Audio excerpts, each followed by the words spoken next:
तो इस दिन मेरी मम्मी और मेरी दीदी दोनों कोलकाता गए हुए थे। घर पे मैं और पापा हम लोग दोनों अकेले थे और मुझे जाना था स्कूल, क्योंकि मेरे कुछ जूनियर्स मुझसे मिलने आने वाले थे और उन्होंने बहुत दिन से मुझे बोला हुआ था। तो बस फिर स्कूल में जाने के बाद, सबसे मिलने के बाद मैं आ गई पापा के पास बैठने के लिए, क्योंकि मैं घर वापस पापा के साथ ही जाने वाली थी। पापा का काम सब होने के बाद हम लोग निकल गए घर के लिए और इस टाइम पे रास्ते में बहुत ज्यादा ट्रैफिक मिलती है। तो बस फिर घर पहुंचने के बाद लंच वंच करने के बाद हम सो गए। शाम को मैं उठ के वापस से तैयार हो गई थी, क्योंकि मुझे जाना था डॉक्टर के पास। एक्चुअली मुझे आई चेकअप करवाना था। पापा तो पहले निकल गए थे, पर उन्होंने मुझे कहा था कि तुम बाद में आओ आराम से कैब लेकर। पर मैंने कैब नहीं लिया, मैं पब्लिक ट्रांसपोर्ट से गया। एक्चुअली पहले की जब मैं यहाँ पे रहती थी तो मैं ऐसे ही ट्रैवल करती थी, तो मुझे बहुत ज्यादा मन हो रहा था कि वापस से ऐसे ही ट्रैवल करने का। और दिवाली बीत जाने के बहुत दिन बाद तक भी सारे घरों में लाइट्स लगे हुए थे, सारे कॉम्प्लेक्स और सारे बिल्डिंग्स में भी लाइट लगे हुए थे, क्योंकि छठ भी आने वाली थी। इसीलिए फिर मैं फाइनली पापा के पास पहुंच गए। उसके बाद फिर पापा ने अपना काम वाम कंप्लीट किया और फिर हम लोग निकल गए डॉक्टर के पास। मुझे कुछ 1-2 महीने से आंखों में बहुत ज्यादा प्रॉब्लम हो रही थी, लाइक मुझे समझ में नहीं आ रहा था कि एक्चुअली हो क्या। मुझे कंफ्यूजन था कि मेरा पावर बढ़ा या फिर आंखों में इन्फेक्शन हुई, मुझे समझ नहीं आ रहा था। तो इसलिए मैं सोची कि डॉक्टर के पास जाती हूँ। तो बस हम लोग निकल गए डॉक्टर के पास और रास्ते में इतनी ज्यादा भीड़ थी कि मैं क्या ही बताऊं। किसी की तो बारात जा रही थी उस दिन, तो मुझे देखने में बहुत मजा आ रहा था।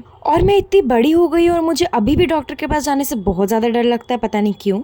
फिर आई चेकअप वगैरह करवाने के बाद पता चला कि मेरा पावर बढ़ गया है। फिर क्या, उसके बाद मैं और पापा गए सिलेक्ट करने के लिए फ्रेम्स, क्योंकि इस दिन के 1-2 दिन बाद ही हम लोग जाने वाले थे वापस। और मेरे आंखों में थोड़ी सी इन्फेक्शन भी थी, तो डॉक्टर ने एक ड्रॉप सजेस्ट किया था, तो हमने जाके वो भी खरीद लिया। और क्योंकि ये लोग सब मेरे पापा के बहुत अच्छे जान पहचान थे, तो इन्होंने बोला कि हम 1 दिन में बनवा के दे देंगे चश्मा, कोई प्रॉब्लम नहीं। तो फिर दूसरे दिन मैं चले गई अपनी दीदी के साथ वापस से अपना चश्मा लेने के लिए। उनके पास बहुत ज्यादा वेराइटीज थे नहीं, तो जो था मैंने उसमें से ये वाला फ्रेम चूज किया। आई नो ये बहुत ज्यादा अच्छा लग नहीं रहा है, बट मेरे पास कोई ऑप्शन नहीं था, तो मैंने बस यही ले लिया। फिर मैं इधर बैठी थी, क्योंकि डॉक्टर ने बोला कि पहन के कुछ देर बैठे रहो और देखो कुछ प्रॉब्लम हो रही है। 10-15 मिनट बैठने के बाद मुझे समझ में आया कि फ्रेम थोड़ा सा ढीला है, तो मैं टाइट कराने चली गई। और ये सब के चक्कर में हमने सुबह से कुछ भी नहीं खाया था, तो मैंने और मेरी दीदी ने शुगर केन जूस पिया। मुझे ऐसे रॉ शुगर केन जूस उतना ज्यादा तो पसंद नहीं, क्योंकि मुझे डायरेक्ट शुगर केन खाना ज्यादा पसंद है। तो इधर मैं दीदी से झगड़ रही थी कि मुझे कुछ और भी खरीद के दो। फिर उसने मुझे फाइनली आइसक्रीम खरीद के दी, तो मैं बहुत ज्यादा खुश हो गई। तो बस फिर घर आने के बाद मैंने आइसक्रीम खाया, फिर मैं लंच वगैरह करके लंच और डिनर मैंने कुछ भी रिकॉर्ड नहीं किया था। फिर मैंने रात को बस ये इमली खाई। सब्सक्राइब।